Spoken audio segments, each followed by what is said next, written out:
자, 4월 12일이고요. 스프링 지금 7번째 단원 데이터베이스 쪽을 이제 얘기하고 있습니다. 이 데이터베이스 연동은 좀 오래 머물러 있을 거예요. 왜냐면 이게 데이터베이스 연동하는 게 모든 프로그래밍의 꽃이기 때문에 이거를 정리가 안 된다라는 거는 뭐 프로그래밍 할 이유가 없는 거니까요. 그래서 지금은 간단하게 테스트 클래스로만 진행을 하고 있는데 이제 여기에 컨트롤러하고 뷰 붙이고 그 다음에 완전한 형태의 웹페이지 기능을 구성할 때까지는 이 7단원에 계속 머물러 있을 겁니다. 자, 근데 어제 연습 문제 나간 것 중에 답지에 오류가 있어서 그거부터 좀 정정을 할게요. 그, 어디갔냐.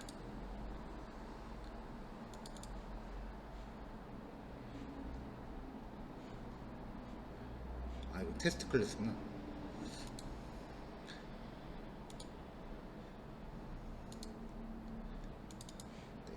어저께 그 프로페서하고 그 다음에 스튜던트를 조인하는 과정에서 아우터 조인이 걸려야 되는데 그 부분을 이너 조인으로 걸었더라고요. 네, 그 부분에 대해서 좀 정정을 할 거고요. 지금 여기는 다이나믹 SQL까지 적용을 해놨는데 이건 조금 이따 설명할게요. 일단 뭐 지금은 다른 거부터 하려고요.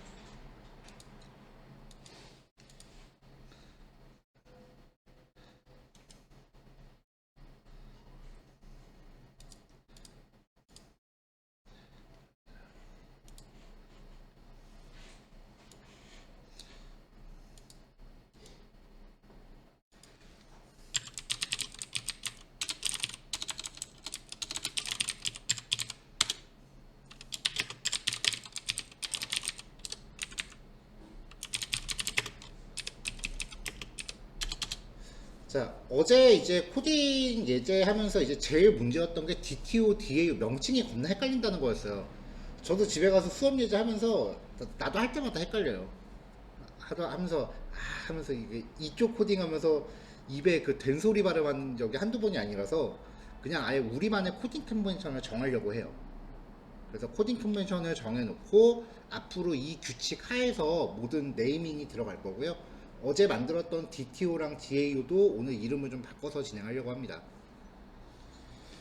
자, 일단은 패키지 명령 규칙이에요.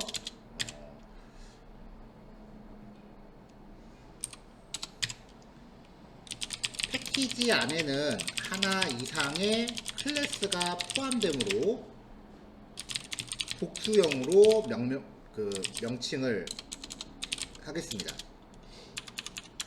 예를 들면은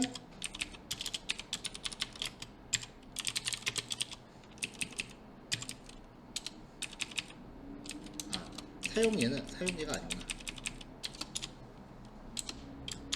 그래서 용도하고 패키지명 예시를 들어보면은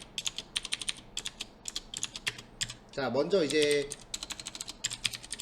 컨트롤러가 있을 거고요. 컨트롤러 같은 경우는 스터디.스프링. 프로젝트명 컨트롤러스. 어떤 예제는 컨트롤러, 어떤 예제는 컨트롤러스 막 이렇게 막 중구난방으로 들어갈 수도 있거든요. 그냥 무조건 패키지 이름은 뒤에 S 붙인다고 생각하시면 돼요. 그 다음에 그 인터셉터.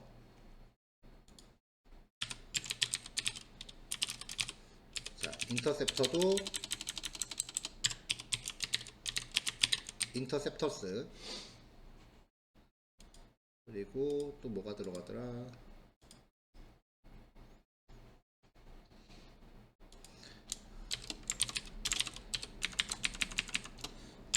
그 다음에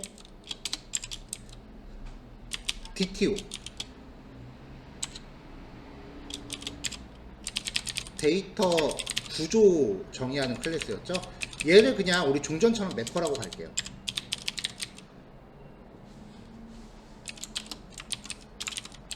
그 다음에 DAO DAO는 SQL 처리하는 거죠.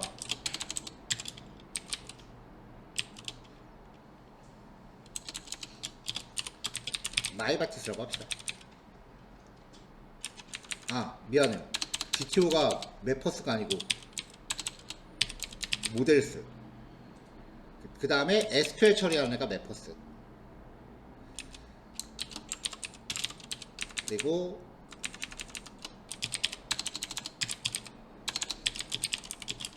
비즈니스 로직, 얘네는 서비스이죠.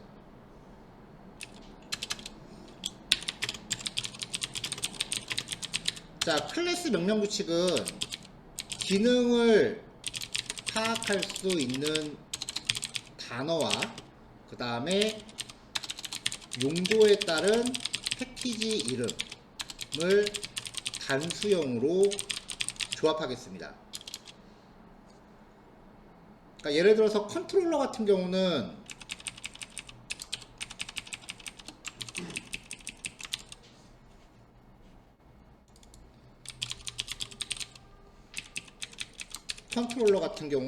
뭐 푸 컨트롤러 단수니까 뒤에 S 안 붙어요. 인터셉터도 푸 인터셉터. DTO는 모델이라고 정하자고 했는데 모델만 예외로 할게요.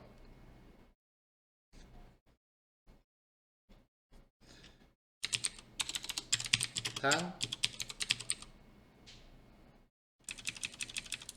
모델스 패키지 하위의 클래스들은 전미사 없이 기능명으로만 구성을 할게요.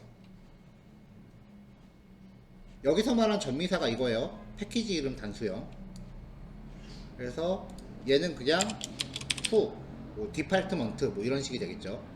그 다음에 DAO는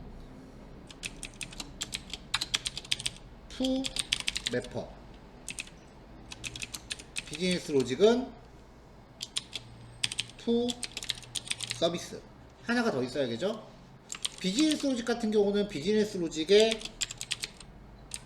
인터페이스가 있고요, 구현체가 있어요.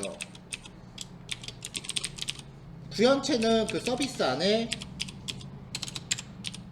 IMPL, 요것도 예외 상황, 요거는 S 안 붙여요. 서비스들 안에 있는 구현체니까. 그래서 인터페이스는 푸 서비스, 그 다음에 인터페이스를 상속받는 구현체 클래스는 서비스 IMPL. 그러니까 만약에 디파트먼트에 관련된 거라고 하면은 컨트롤러, 인터셉터 같은 경우는 보통 프로그램 전역으로 쓰는 거기 때문에 특정 기능에 종속되게 만들진 않아요. 근데 만약에 디파트먼트, 학과 관리를 위한 기능이라고 하면은 디파트먼트 컨트롤러, 그 다음에 디파트먼트 매퍼, 디파트먼트 서비스, 디파트먼트 서비스 IMPL. 이렇게 다 통일하겠습니다. 그러니까 앞으로 그냥 이 클래스 이름을 제가 수업 시간에 언급하는 것만으로 무슨 기능이 있구나 라고 찰떡같이 이해하셔야 돼요. 이미 수업 내용은 다 지나왔으니까.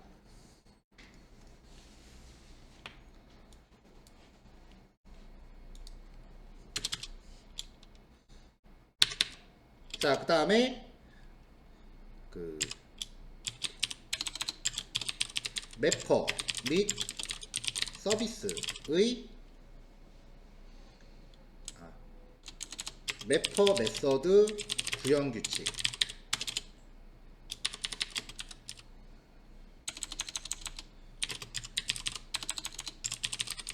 기본적인 CRUD 기능은 인설트, 업데이트, 딜리트, 셀렉트, 아이템, 셀렉트, 리스트 로 고정된 이름을 사용하도록 하겠습니다. 그러니까 쓰고자 하는 SQL 이름에 맞게 메서드 이름 등에 똑같이 맞추자는 거예요. 단 기본 CRUD 기능 이외에 추가적으로 구현하는 기능의 경우 SQL 명과 그 목적에 맞는 설명을 조합합니다.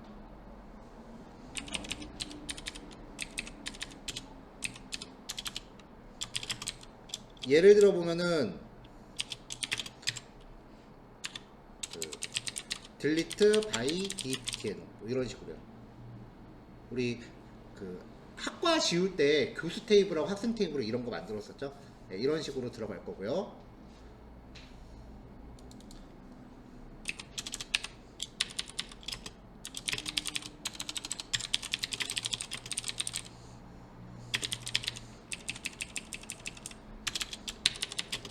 자, 그 다음에 파라미터 이름 명령 규칙. 어차피 매퍼에는 파라미터 모델 규칙 하나만 들어가거든요. 그래서 매퍼에 전달되는 모든 파라미터의 이름은 데이터 타입을 구분하지 않고 인풋으로 통일할게요. 그냥 무조건 인풋이라고만 하게 돼요. 들어가는 거니까. 리턴 받는 변수명 규칙입니다. 매퍼 호출하면은 뭐 리턴 받을 때가 있잖아요. 이것도 매퍼를 호출해서 리턴 받는 리턴 값을 저장하는 모든 변수의 이름은 아웃풋으로 통일할게요. 데이터 타입을 구분하지 않고 그냥 인풋값 아웃풋값 그렇게 부르자고요. 앞으로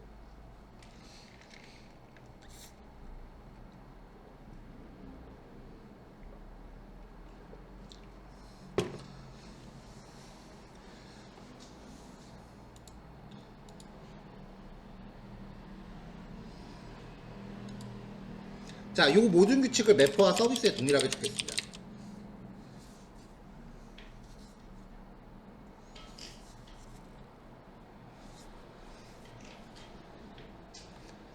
어저께 이 생각이 잠 들 때까지 이렇게 머리에서 안 떠나더라고요. 수업 시작할 때 이것부터 정하고 시작했어야 되는데 실무가 아니니까 그냥 진행했더니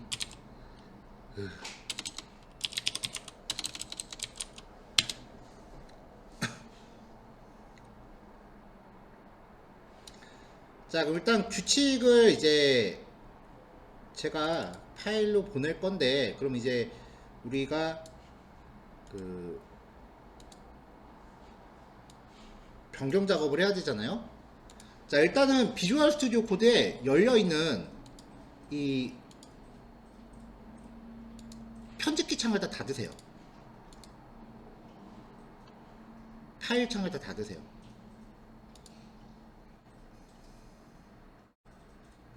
파일 창이 열려 있으면은 자동 수정이 잘 안 될 수도 있으니까.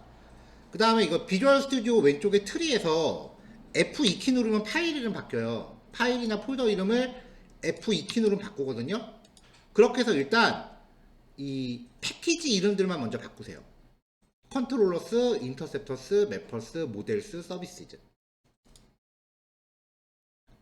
패키지 이름만 바꾸시면은 이 안에 들어있는 클래스들은 알아서 패키지 선언이 바뀔 거예요. 폴더 이름만 먼저 수정하세요. 여기 화면에 나와 있는 대로.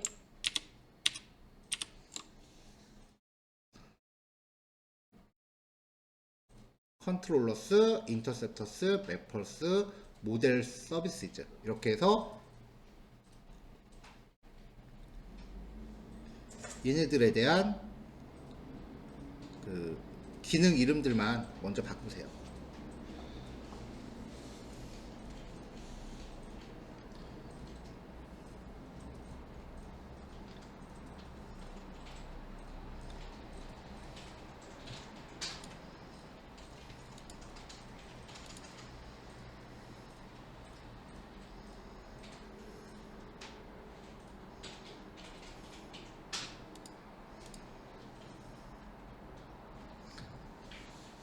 자, 폴더 이름을 바꿨으면 이제 그 안에 들어가서 클래스 이름을 F2키 누르고 바꾸세요.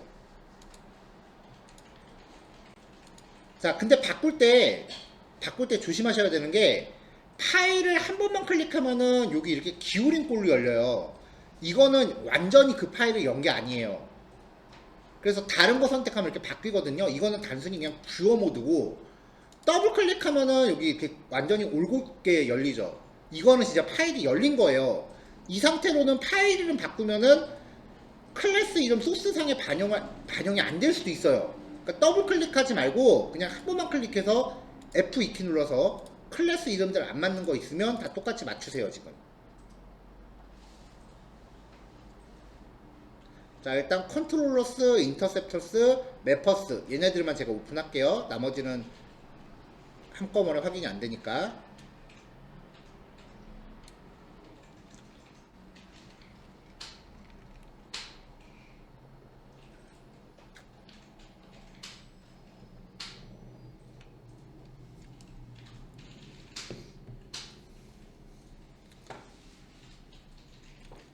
파일 내용을 안 건드리고 이름을 바꾸면 얘네가 연관되어 있는 다른 소스들의 선언문도 같이 바뀔 거예요.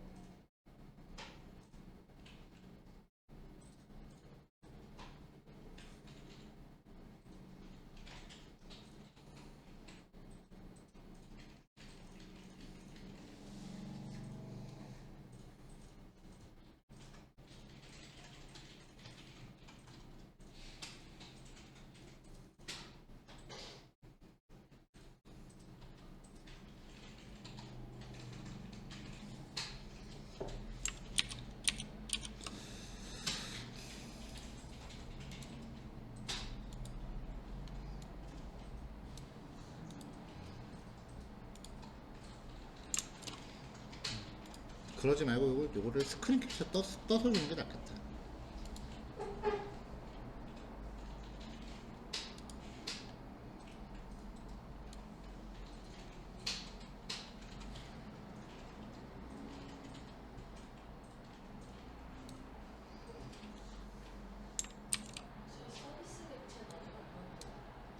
아, 서비스는 오늘 수업할 거예요. 서비스 클래스는 아직 안 만들었을 거예요.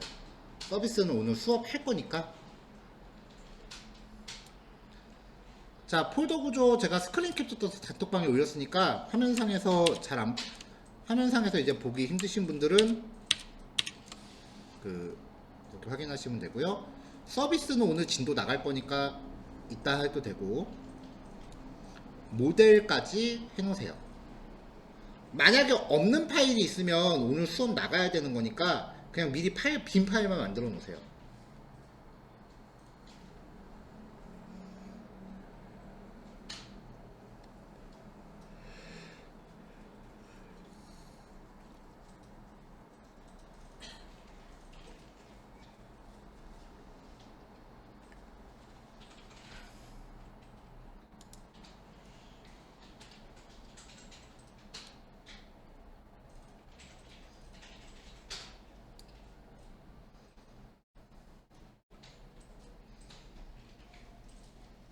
자, 여기까지 다 하셨나요? 자, 이제부터는 이제 메서드 이름이나 그런 것들을 조금 손을 볼 거기 때문에 이제부터 작업하는 거는 다른데 에러를 발생시킬 소지가 있어요. 자, 일단 모델 같은 경우는 딱히 손 안 봐도 되니까 모델은 바꿨으면 폴더 축소시키시고요. 매퍼가 문제야, 매퍼가. 자, 디팔트먼트 매퍼 제일 쉬운 거부터. 자, 저장 기능 메서드 인설트, 업데이트, 딜리트. 이건 어제 수업하고 똑같을 거예요. 자, 그 다음에 이제 조회할 때 셀렉트 1하고 셀렉트 리스트. 단일행 조회는 셀렉트 아이템으로 가기로 했고요. 그 다음에 다중행 조회는 셀렉트 리스트로 가기로 했죠. 조회 관련해서 메서드 이름 바꾸셔야 될 겁니다.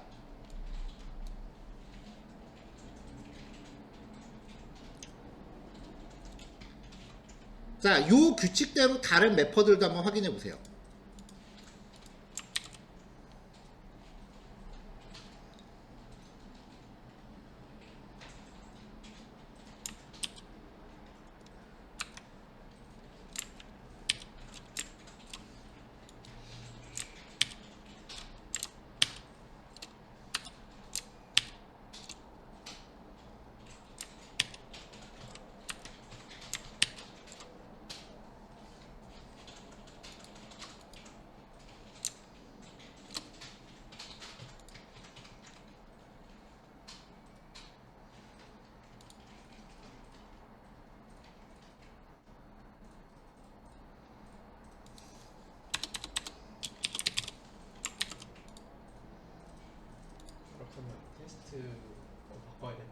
근데 일단은 같이 하자고. 한꺼번에 그냥 쭉 나가면 헷갈리니까.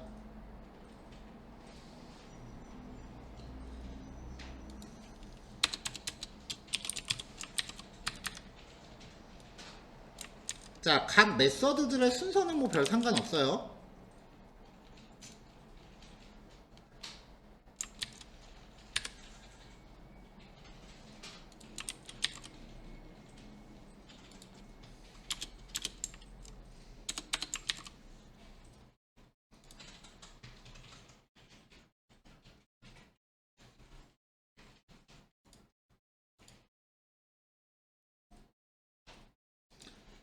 자, 메서드 이름 바꿨으면 테스트 에러 난다고 바로 가지 말고요.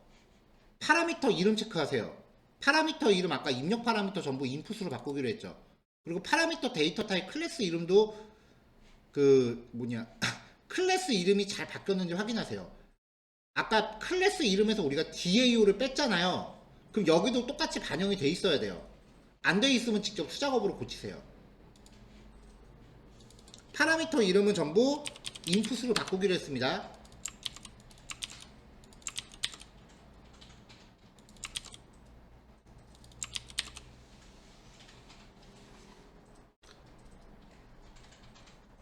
임포트 구문에서 에러 나는 거는 그 Alt Shift 눌러서 임포트문 정리하면 자동으로 없어질 거고요.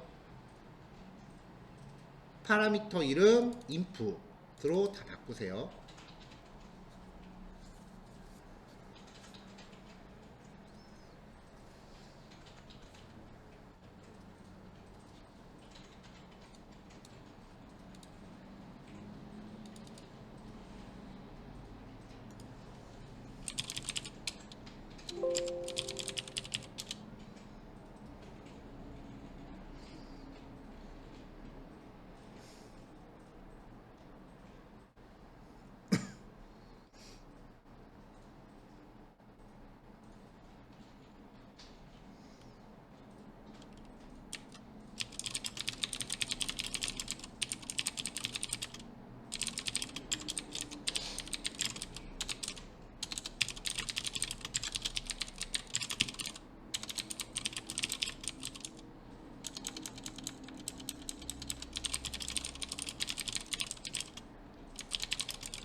자, 그럼 이제 다른 매퍼들 다 점검할 수 있겠죠?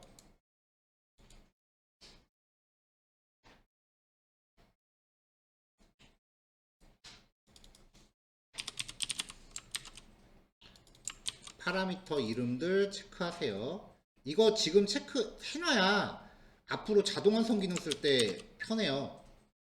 안 그러면 자동 완성으로 제시되는 이름이 매번 여기를 기반으로 하기 때문에 이거 지금 잡아놔야 나중에 코딩할 때 편해요.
자, 이제 메서드 이름 같은 걸 바꿔서 테스트 쪽에서도 그 에러 반응이 나오고 있을 거예요. 일단 테스트 쪽에 가셔서 문제가 발생하는 부분들을 다 바꾸세요. 자, 근데 여기 클래스, 테스트 클래스에서 모델 클래스의 이름을 바꿨어도 어제 선언했던 대로 디파트먼트 DAO 객체 이름은 안 바뀌어 있을 거예요. 근데 아까 했던 얘기가 입력 파라미터의 이름은 무조건 인풋으로 통일하자 그랬고요. 리턴되는 모든 값은 아웃풋으로 통일하자고 했습니다. 데이터 타입의 구별 없이. 그러니까 파라미터 변수 이름도 맞추셔야 나중에 자동 완성할 때 편해요.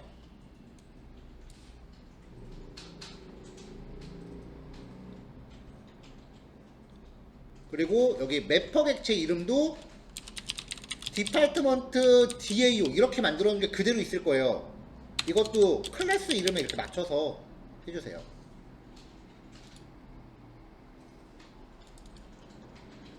선언문의 이름을 바꾸면은 관련된 거 에러 표시 나는 거 따라가면서 고치시면 돼요. 선언문의 이름을 바꾸면 다른 데 다 따라서 에러 날 거니까 거기 따라서 고치시면 돼요. 나머지들도 다 맞춰주세요.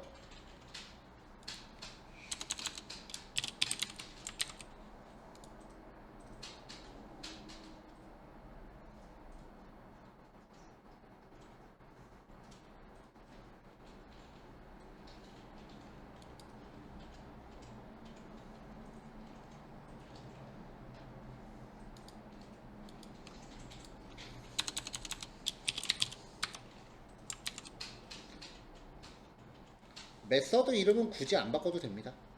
테스트 메서드 이름은 굳이 안 바꾸셔도 됩니다.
자, 변경이 다 되시면 테스트 클래스 가셔서 일괄 실행하셔갖고 잘 나오는지 보세요.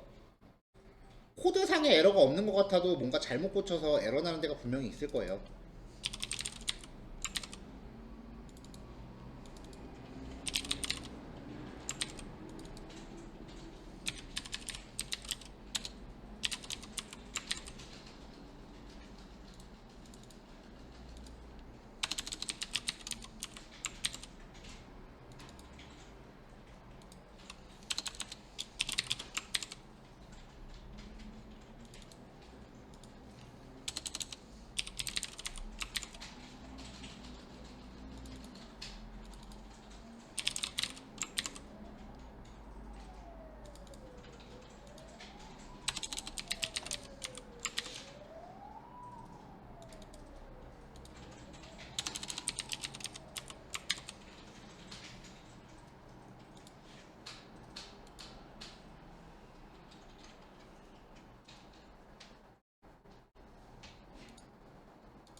자, 저는 이제 테스트 돌려서 전부 다 정상인 거 확인했습니다.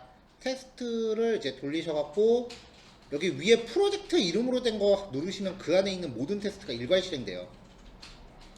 이렇게 해서 잘 돌아가는지 한번 확인해 보시고 잘 돌아가면은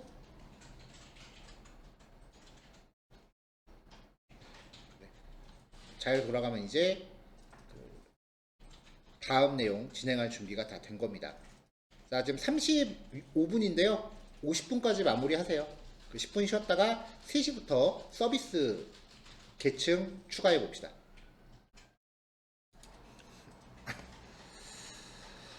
자, 이제 파일이 장난 아니죠? 실제로 웹사이트 만들면은 한 이거에서 파일이 한 5배 이상 늘어난다고 보시면 돼요.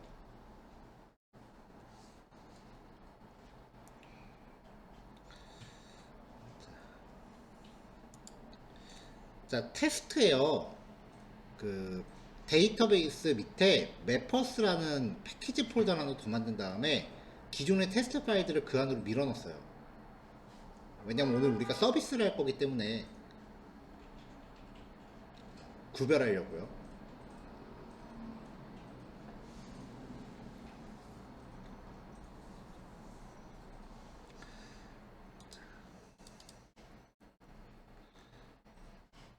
자, 학과 목록 조회 테스트에서 지금 요거 테스트를 우리가 했던 대로 돌려보면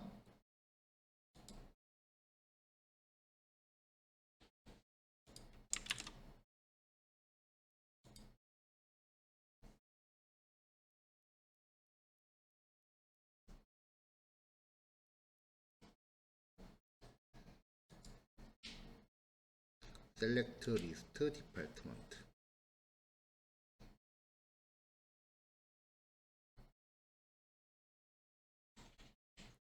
네, 지금 저는 데이터가 이만큼이 지금 조회가 되고 있어요. 여기서 이제 학과 이름에 자바라는 키워드가 들어간 애들만 조회를 해볼게요. 그래서 디파트먼트 타입의 인풋은 new 디파트먼트라고 잡고 input.set dname은 학과 라고 해서 이 인풋을 셀렉트 리스트의 파라미터로 넣겠습니다. 여러분들은 아직 이 셀렉트 리스트에 어떤 파라미터를 정의해 놓은 게 아니기 때문에 지금 파라미터 전달하면 에러 날 거예요.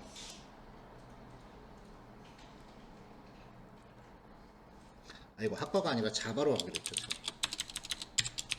학과 들어간 거 너무 많아서.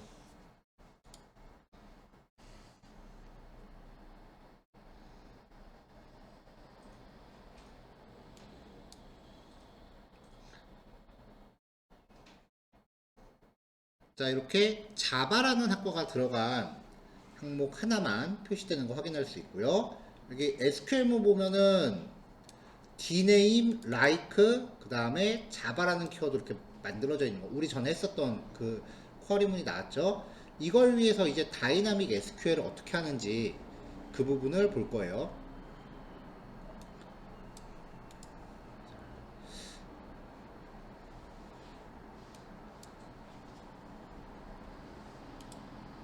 자, 그럼 매퍼로 가야겠죠. 디파트먼트 매퍼입니다. 다이나믹 SQL을 처리하기 위해서는요, SQL문 제일 앞뒤에 스크립트라는 태그를 이렇게 묶어줘야 돼요. 그러고 나면 요 안에 들어가는 내용은 기존에 우리가 마이바티스에서 했었던 그 다이나믹 SQL 기법을 그대로 똑같이 쓸 수 있어요. 어제 코딩했던 거는 여기 지금 네모칸 안 쳐진 셀렉트문 하나만 딸랑 있었을 텐데 이거를 스크립트로 앞뒤에 넣어주고 그 안에 내가 다이나믹 SQL을 구별하면 됩니다. 자, 만약에 테스트에 dname. 자, 여기 테스트에 들어가는 요 dname하고 log이라는 애는 파라미터의 멤버 변수예요. 컬럼 이름이 아니에요. dname이 널이 아니면 dname에 like 연산자 붙이고 앞뒤에 퍼센트 붙여서 검색어 넣어주면 되죠. 자, 여기에 샵하고 붙은 얘하고 얘네들은 빈즈의 멤버 변수 이름이다. 컬럼 이름이 아니다라는 거예요. 네, 요거 구별하셔서 이거를 디파트먼트 매퍼에 지금 넣으시면은 다이나믹 SQL이 되겠죠. 자, 요거 정리해 줄게요.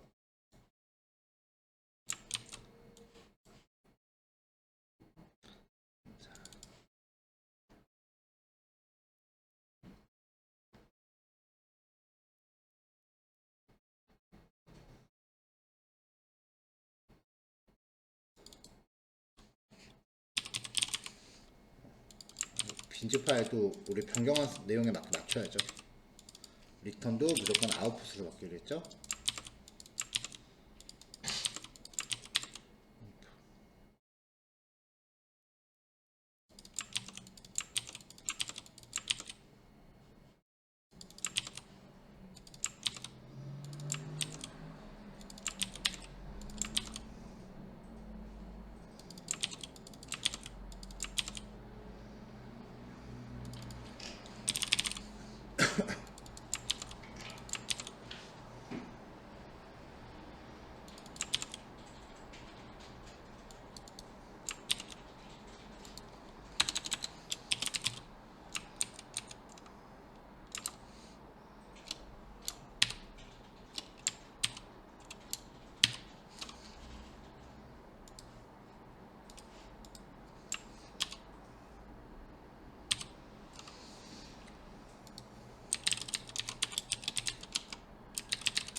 매퍼 셀렉트 올이 아니고 셀렉트 리스트, 여기도 셀렉트 아이템, 그 다음에 파라미터 이름은 무조건 인풋으로 잡기로 했다.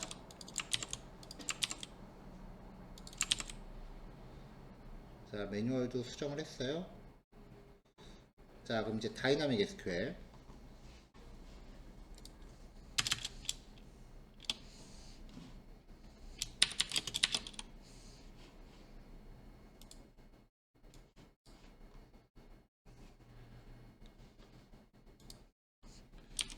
메뉴 다이나믹 SQL 그 마이바티스에서 SQL문의 을 동적으로 구성할 수 있도록 지원하는 기능인데,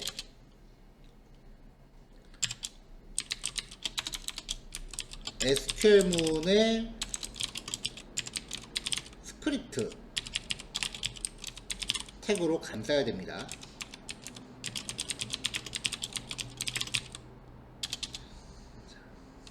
주로 외열절의 조건을 생성하는 용도로 사용을 많이 해요. 그래서 여기 구문 보면은 검색어에 따른 검색 조건 생성 예시,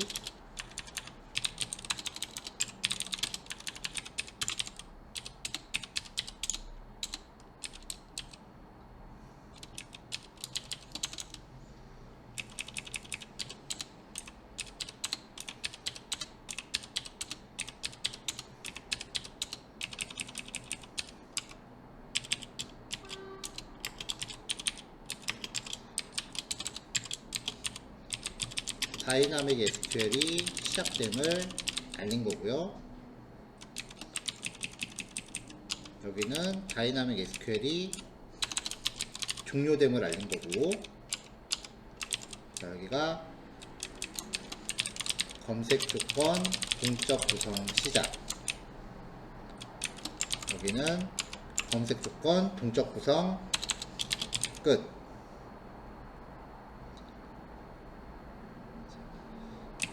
자, 이렇게 되어 있고, 기본 형식이, 자, 이건 XML로 가야겠다. where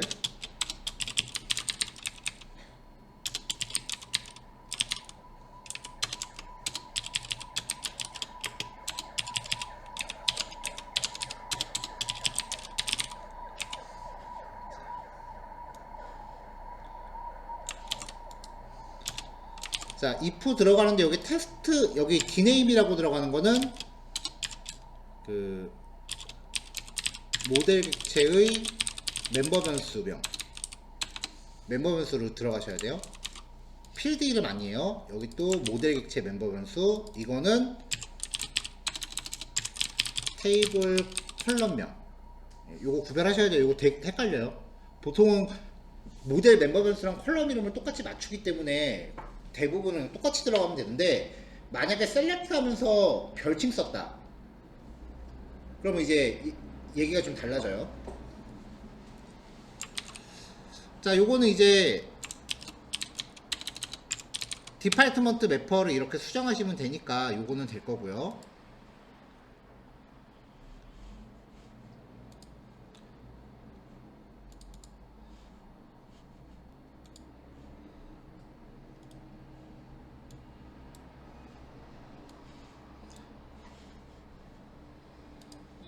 자, 그럼 이제 어제 그 프로페서 디파트먼트 예제 나갔던 거 있죠.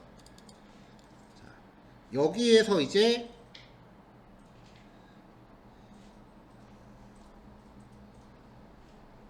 프로페서 디파트먼트를 보면은 여기도 이렇게 똑같이 들어가 있죠.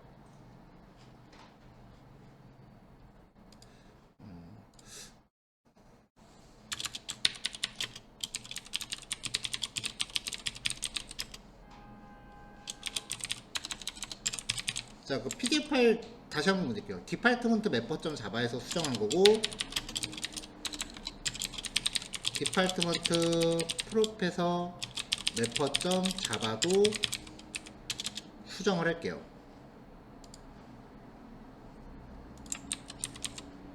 아, 얘는 수정이 아니구나.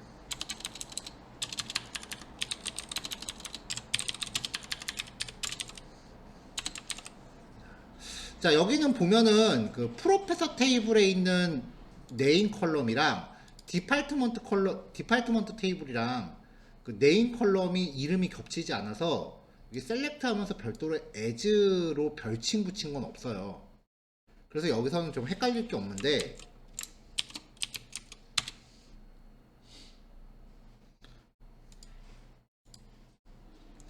자, 요거까지는 이제 그 드림 파일 보시면 되고요. 어제 연습 문제 나갔던 거 있죠.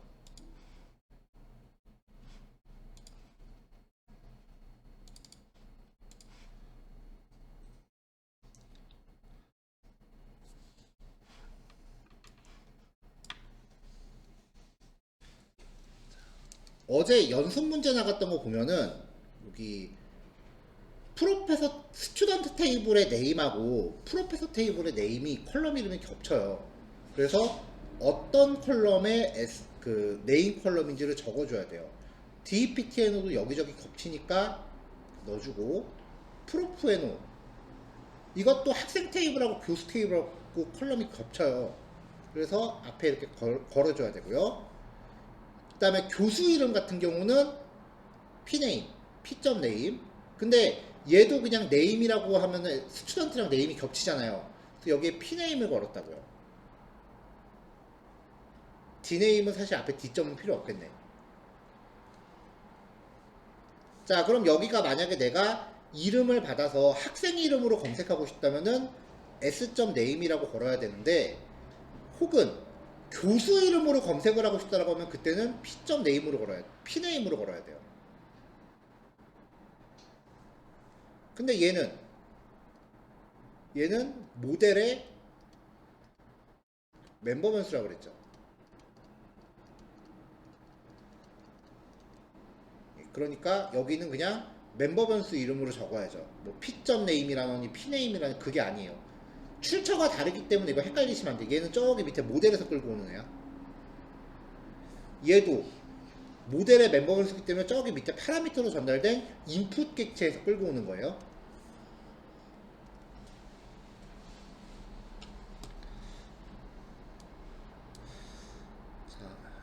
다이나믹 SQL을 적용하기 위해서 그 디파트먼트 매퍼랑 그 다음에 프로페서 디파트먼트 매퍼 요거까지 드렸고요. 그 다음에 프로페서 매퍼 여기서도 기능이 이렇게 기능이 이렇게 다이나믹 SQL이 들어간 거죠. 이거는 어제 연습 문제로 한 거였으니까 연습 그쵸 실습 예제로 제가 스크린샷을 따로 드렸던 거였으니까 요거랑 그 다음에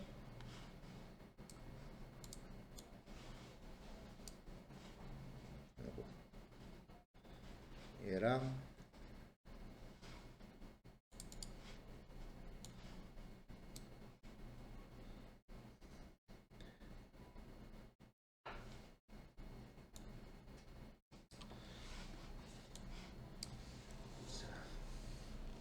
자 위에 게 스튜던트 매퍼고요. 아래 게 스튜던트 프로페서 디파트먼트 매퍼입니다. 네, 요거 두 개는 제가 화면에 띄워 놓을 거고요. 그 다음에 나머지 거는 지금 마지막으로 배포한 PDF 파일에 있으니까 그것들 확인하셔서 다이나믹 SQL로 수정하시고, 얘네가 수정됨으로 인해서 이거는 파라미터를 받겠다는 거잖아요. 그러니까 메서드 선언할 때 파라미터 받게끔 고치셔야 돼요. 메서드 선언. 여기에 전달된 파라미터를 갖다가 다이나믹 SQL로 쓰겠다라는 거기 때문에 여기 파라미터가 들어오게끔 추가를 하셔야 돼요. 셀렉트 리스트 부분에. 기존 거는 전부 다 셀렉트 리스트에 파라미터 없을 거예요.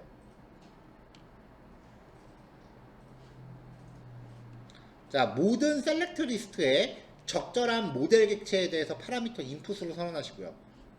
매퍼마다 돌아다니면서 모든 셀렉트 리스트에서 매퍼 객체 선언하시고요.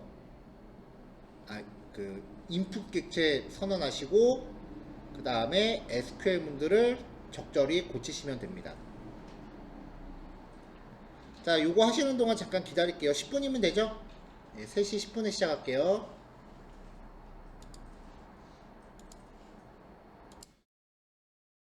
매퍼가 준비가 되면은 이제 비즈니스 로직을 구현하기 위한 서비스 계층을 준비할 차례예요. 대부분의 경우는 서비스 기능하고 매퍼 기능이 1대1로 대응될 거예요.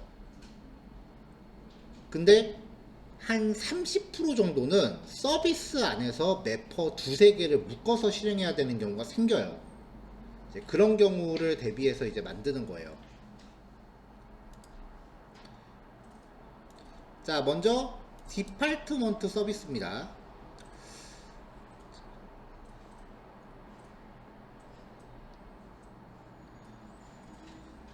자, 전에 우리 했었던 거 그대로 복사해 오신 다음에 파라미터 이름만 바꾸시면 돼요. 메서드 이름이랑. 그래서 학과 정보를 새로 저장하고 저장된 정보를 조회해서 리턴한다. 저장된 행일수가 0이거나 SQL에 에러가 있는 경우는 예외를 발생시켜서 이 메서드 로처럼 유지해서 트라이 캐치 구문을 강제적으로 사용하도록 스로우즈를 명시한다.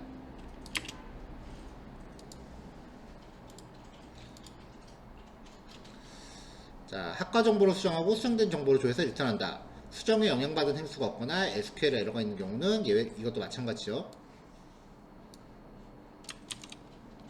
인서트, 업데이트, 딜리트는 규칙을 전부 똑같이 했어요. 학과 정보를 삭제한다. 이때 학과에 소속되어 있는 학생과 교수 수도 일괄 삭제한다. 삭제 후에 디파트먼트 테이블에 대해서 영향을 받은 행수가 없거나 SQL에 에러가 있는 경우는 예외를 발생시켜서 한다.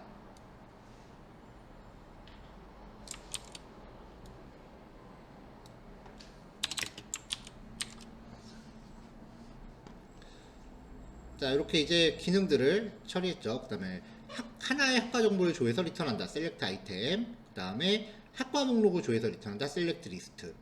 들어가 보면 이제 파라미터는 전부 그냥 인풋으로 받으시면 돼요. 파라미터 똑같이. 그 다음에 모든 경우에 대해서 스로우즈 처리도 다 똑같이 통일했어요.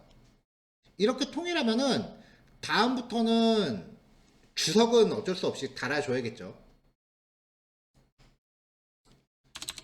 주석은 어쩔 수 없이 내가 직접 수정을 해줘야 되는데, 사실 주석은 귀찮으면 안 달잖아요. 거의 이게 주석을 달면 코딩할 때 되게 뽀대나는 부분이 뭐냐면은, 자, 이렇게 호출할 때 마우스 딱 올리면 이렇게 나오거든. 이것 때문에 하는 거예요. 나는 이런 거 없어도 돼. 나는 내가 구현한 코드는 다 외울 수 있어. 라고 하면은 안 하셔도 돼요.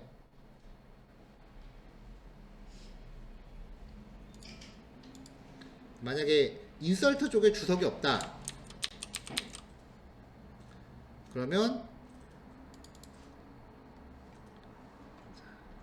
인설트 마우스 올렸을 때 이거밖에 안 나오는 거지. 클래스 선언만.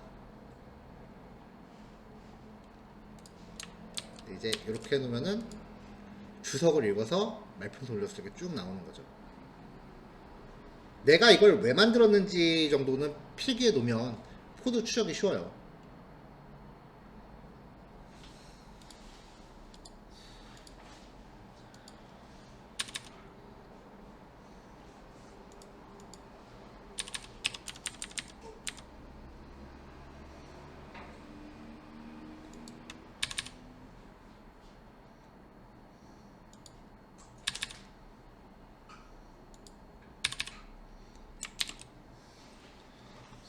만약에 이걸 주석이 없다라고 하면, 아니면 보통은 주석 딸 때 지금 여기 저장된 행의 수가 0이거나 뭐 이 말 같은 경우는 설명하려고 달아놓은 거지, 보통 처리하면은 요 정도만 주석 처리하고 말거든요. 그럼 내가 만약에 이걸 나중에 스튜던트로 바꾸고 싶다. 컨트롤 H 누르면은 바꾸기가 나와요. 여기서 디파트먼트를 스튜던트로 바꿔라. 여기 옆에 바꿀 칸 옆에 A, B 클릭하면 대소문자 구별해서 바꿔줘요. 요거만 샥 눌러버리면 싹 바뀌고, 그 다음에 학과라는 단어를 학생으로 바꿔라 라고 해버리면은 주석도 샥 바뀌고. 보통 요 정도 작업하고 퉁친다고. 이거 언제 다 코딩 하려고, 이거 말도 안 되지. 이제 거기서 조금 더 가면은 진짜 고인물은 이 소스를 만드는 프로그램을 따로 짜요. 파일 입출력으로. 거기까진 가지 맙시다. 자, 이렇게 해서 기능들을 쭉 만드는 거예요. 어떤 건지는 다 감이 오죠?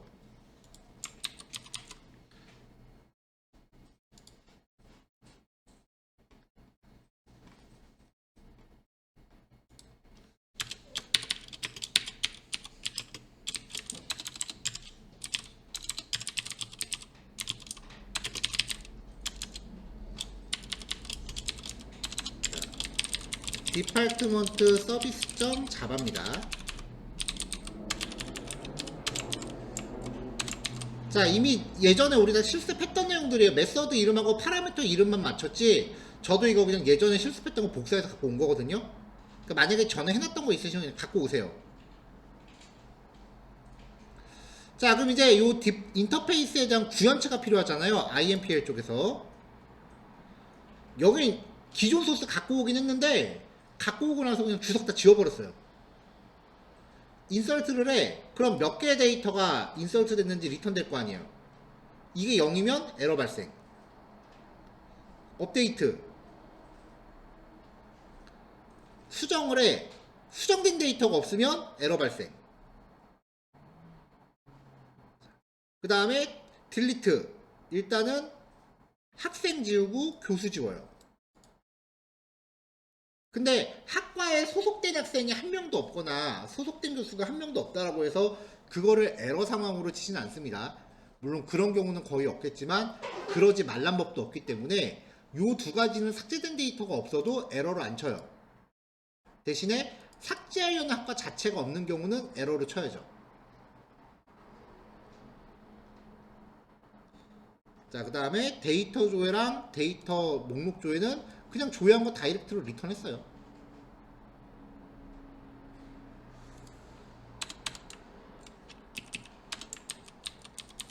자, 이렇게 하고 나서 이제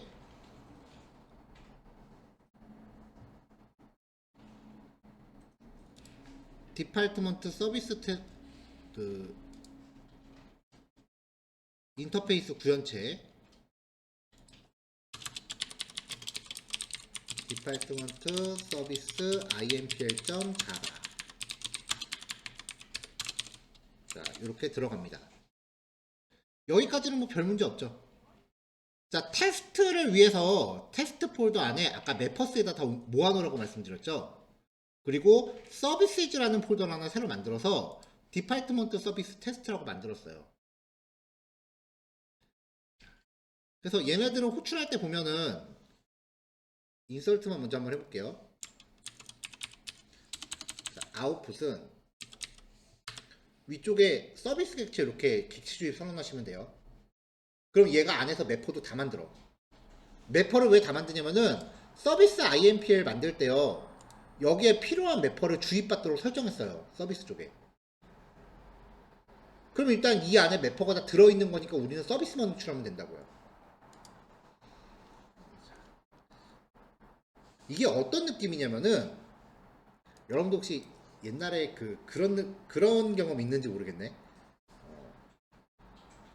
단어 쓰기 숙제예요. 공책에다 단어를 쓰는 건데 하나, 둘, 셋, 넷, 5개의 단어를 쓰고 그 다음 줄에 또 5개의 단어를 써요. 이렇게 해서 한 노트 한 페이지를 다 채우래요. 둘, 셋, 넷, 5, 하나, 둘, 셋. 근데 이게 단어가 다른 거야. A로 시작하는 단어, B로 시작하는 단어, C, D, E로 시작하는 단어를 하나씩 이렇게 똑같이 계속 적으래요. 적다가 나중에 귀찮아서 이런 적 없어요? A로 시작하는 단어만 먼저 다 적어놔. B로 시작하는 단어 먼저 다 적어놔. 이거 왜 이렇게 했어요, 여러분들? 이쪽으로 가면은 내가 매번 머리로 생각을 바꿔야 돼. 근데 이렇게 하면 단어 하나만 염두하고 계속 쭉 가니까 이게 사고의 속도가 더 빨라요. 하나만 집중해서 하는 거잖아. 하드 코딩으로 하면은 컨트롤러 안에 파라미터 받고 데이터베이스 연동하고 유효성 검사 체크하고 뭐 이런 처리가 다 들어가야 되는데, 그거를 컨트롤러 안에서 다 짜면은 파일 하나가 너무 복잡해지니까 SQL 처리 모아놓고 비즈니스 처리 모아놓고 파라미터 처리하고 이런 것들을 이제 따로따로 쪼개서 하나만 집중해서 짜자는 거예요. 이게 스프링의 그 사고방식이에요. 우리가 어렸을 때 하던 그 사고방식 그대로라고요.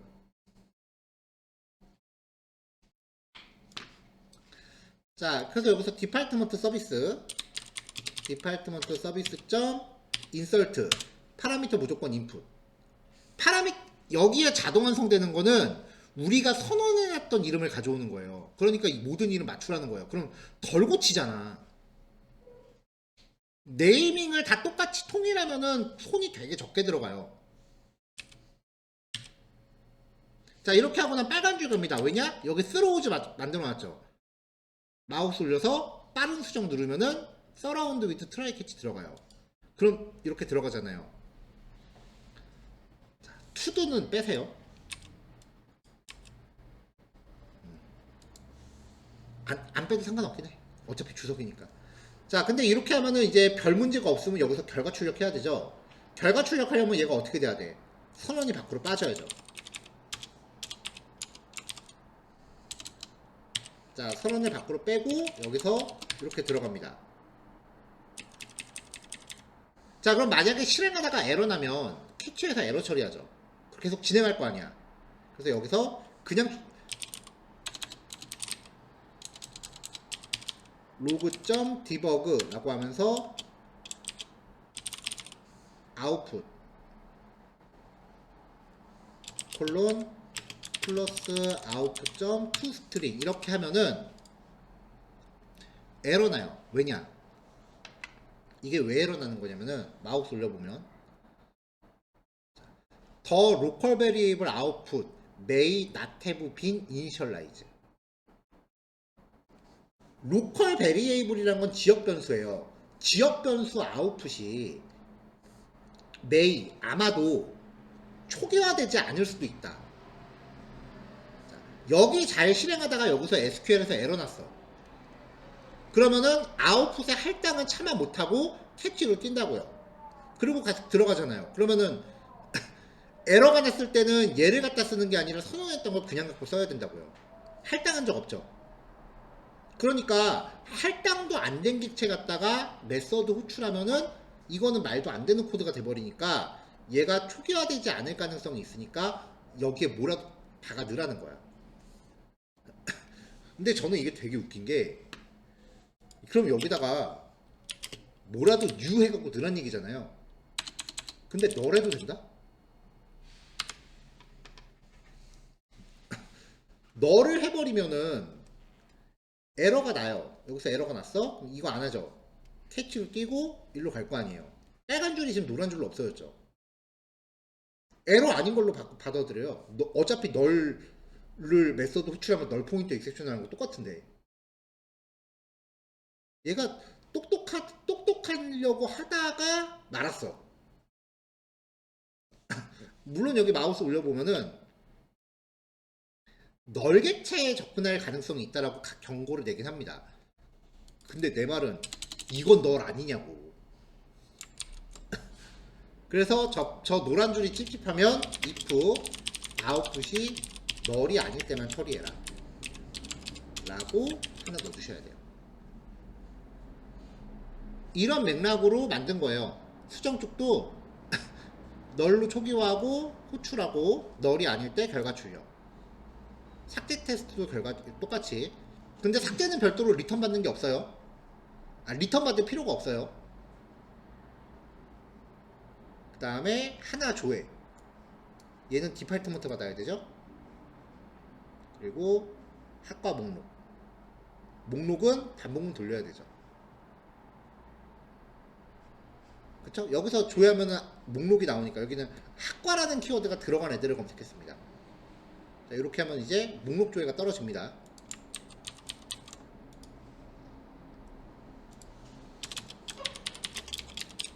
디파트먼트 서비스 impl 자료.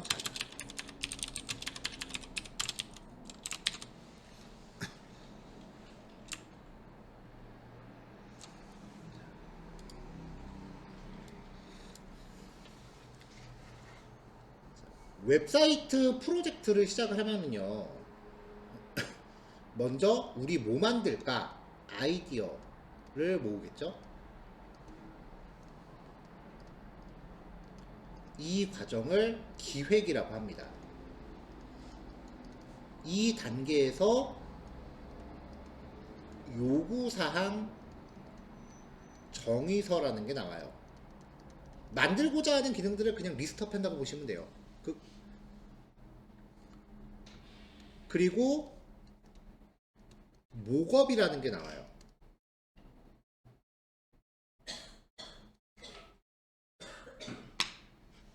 목업이 뭐냐면은, 제가 요거는 그 전에 다른 강사님한테 부탁해서 받은 자료예요. 디자인 쪽 수업하시는 강사님한테. 왜냐면 이게 딱 한눈에 알아보기 좋게 해놨더라고.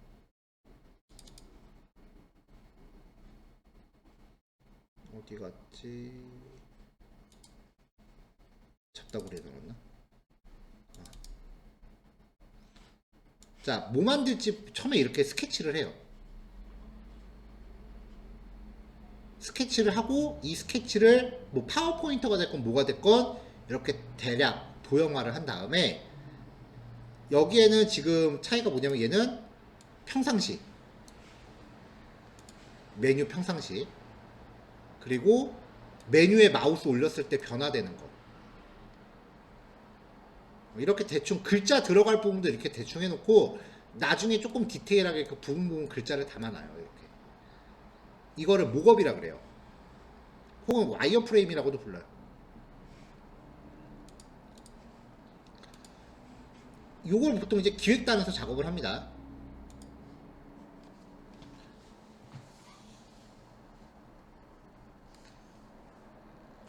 그러면 이제 이 작업된 결과물이 디자인 파트한테 넘어가요. 디자이너들은 아까 그 되게 도형만 대략적으로 돼 있는 거였잖아요.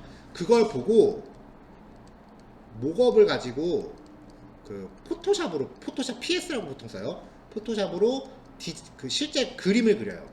사이트 모양을 디테일하게 실물과 똑같이. 이거를 보통 이제 프로토타입이라고 해요.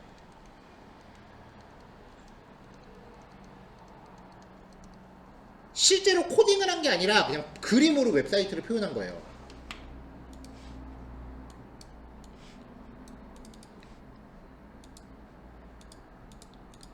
그 포토샵으로 작업하면 결과물이 PSG라는 파일로 나오거든요.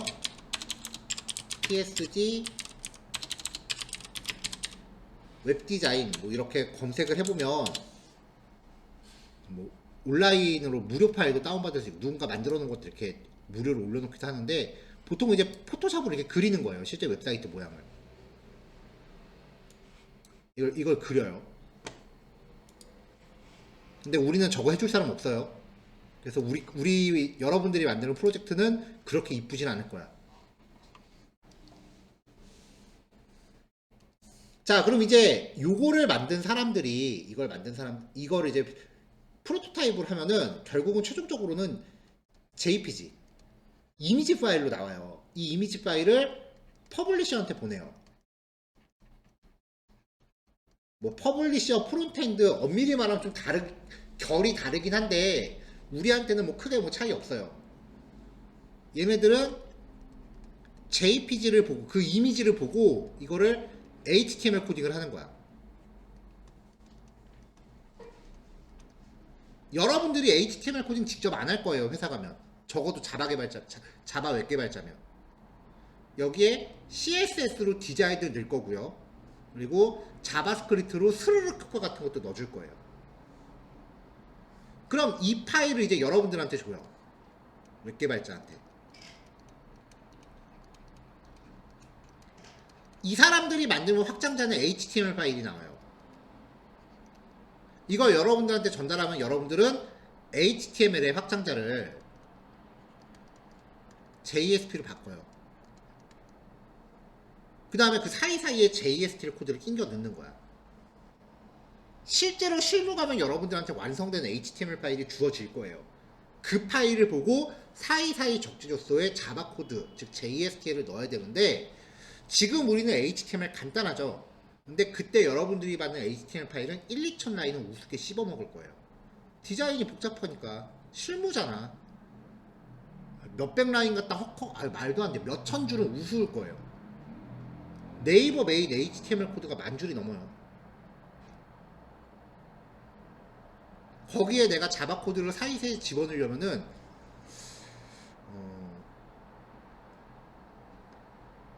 우리 반 전반적인 분위기가 다 좋은데 하나 아쉬운 게 다른 사람 서로 아직 좀 서먹서먹하다 보니까 다른 사람 코드를 안 봐. 나와 있는 사람들끼리도 에러 나면 혼자 끙끙거리지 다른 사람 코드를 안 보거든요. 근데 다른 사람 코드 보는 게 경험이 되게 좋아요. 보다 보면 느낄 거야. 딴 사람 코드 보는 게 되게 어려워요. 왜냐면 나하고 생각하는 게 다르니까 도대체 얘가 이 코드를 뭔 생각으로 짰냐. 이거부터 머리 꼭대기 위에 올라가 있어야 돼. 딴 사람이 만든 HTML을 받아본다? HTML을 씹어먹지 않는 이상 불가능해요. 그러니까 여러분들은 웬만한 이 사람들보다 HTML을 업으로 삼는 사람들보다 HTML을 더 잘해야 돼, 사실은. 그래서 이제 JSP 파일로 이제 뷰를 만들면 이 뷰에 어울리는 컨트롤러도 만들겠죠. 그렇죠? 자, 근데 보통 웹사이트 만들 때, 자, 기획하는데 기간 얼마나 걸릴까요? 아무리 못해도 최소 미니멈 2주예요. 아니면 한 달까지 가기도 해요. 프로젝트 규모에 따라서 더 갈 수도 있죠. 디자인은 얼마나 걸릴까요? 얘는 일정은 한 달 잡는데 보통 2달 걸려요. 왜냐면 다들 보는 눈은 있어서 여기서 한마디씩 다 해. 그놈의 심플하면서도 화려하게는 진짜 여기는 진짜 넘어가기 진짜 어려워요. 이 사람들은 그러면은 한 그거 코딩하는데 한 달 정도 걸리죠. 자, 전체 프로젝트를 이제 이렇게 잡았을 때 그럼 여러분들이 손에 일감이 들어올 때까지는 보통 3개월에서 4개월 후가 됩니다. 그럼 3, 4개월 동안 놀 거야? 놀 거면은 월급 안 받아도 되겠네? 그 3, 4개월 동안 DB 설계하고 마이바티스 짜고 서비스 만들어 놓는 거예요. 미리. 그래서 테스트 클래스가 존재하는 거야. 그거 안 할 거면은 이거 올 때까지 저 코딩 못 해요라고 하면 그래 그럼 4개월 동안 집에서 쉬어. 4개월 후에 나와. 대신에 월급도 없어가 되겠지. 일 안 하는데 어떻게 월급을 줘요? 선행 작업들이 진행되는 동안 뭐라도 해야 되기 때문에 DB 연동 코드를 분리한 거예요. 이거는 자바라서 이렇게 하는 게 아니라 모든 웹 개발 프레임워크가 다 이런 구조가 있어요. 선택이 아닙니다. 필수입니다. 지금 하는 작업은요. 적어도 여러 명이 같이 협업해야 되는 실무에서는 이건 필수예요.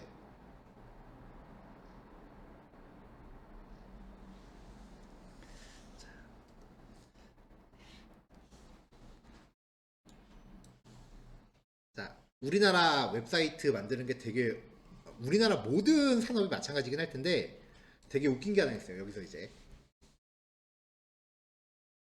우리나라 모든 산업은요. 뭐 만들지 기획도 안 나왔는데 출시 날짜부터 잡고 가. 여러분들도 지금 그거 겪고 있어요. 왜냐면은 내가 포트폴리오 뭐 만들지 나 아직 정하지도 않았는데 종강 날짜가 정해져 있어. 그 말은 여러분들 완성일이 정해져 있다는 얘기예요. 그럼 일단 뭐 만들자라고 이렇게 간단하게 이제 키워드 하나만 놓고서 각자 일정을 잡기 시작을 해요. 나 기획 2주 걸릴 것 같아. 출시 날짜는 6개월 후로 잡혔어요. 나 기획 2주 걸릴 것 같아. 그래? 그럼 나 디자인 2달 잡을게. 처음에는 이제 의욕이 넘치니까 1.5개월 잡을게. 얘는 0.5개월이죠? 그래? 그럼 나는 1개월 잡을게. 그럼 개발자는 3개월. 보통 개발자 일정 길어요. 3개월 잡을게. 라고 하는데 실제로 작업 진행하면은 딜레이가 될 거 아니에요. 얘가 0.5개월 걸린다고 했는데 실제로 1개월 걸렸어. 그러면 얘가 1.5개월 걸렸는데 실제로 2개월 걸렸어. 얘가 한 달 걸린다 그랬는데 실제로 2달 걸렸어. 자, 그러면은 1개월, 2개월, 2개월, 5달이죠. 그럼 나는 6개월에서 앞에서 벌써 나한테 3개월이 떨어져야 되는데 앞에서 처음에는 계획상으로는 앞에서 3개월만 쓰겠다 그랬는데 5개월을 쓴 거 아니야. 그럼 나는 어떻게 될까? 출시 일정을 미룰까요? 내 일정을 깎을까요? 상식적으로 보면 얘가 8개월이 되는 게 맞죠?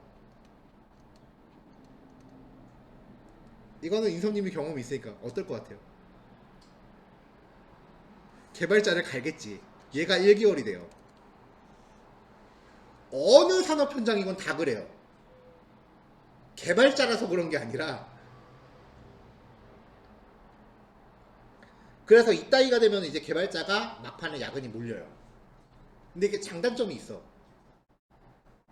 DB 짜고 마이바티스 만들고 서비스 만들고 이러는 거 숙련 되면은 하루에 한 너댓 개 정도 테이블 기준으로 테이블 너댓 개 정도 하루에 너끈히 하거든요. 그럼 나는 앞에 5달 동안 되게 널널해.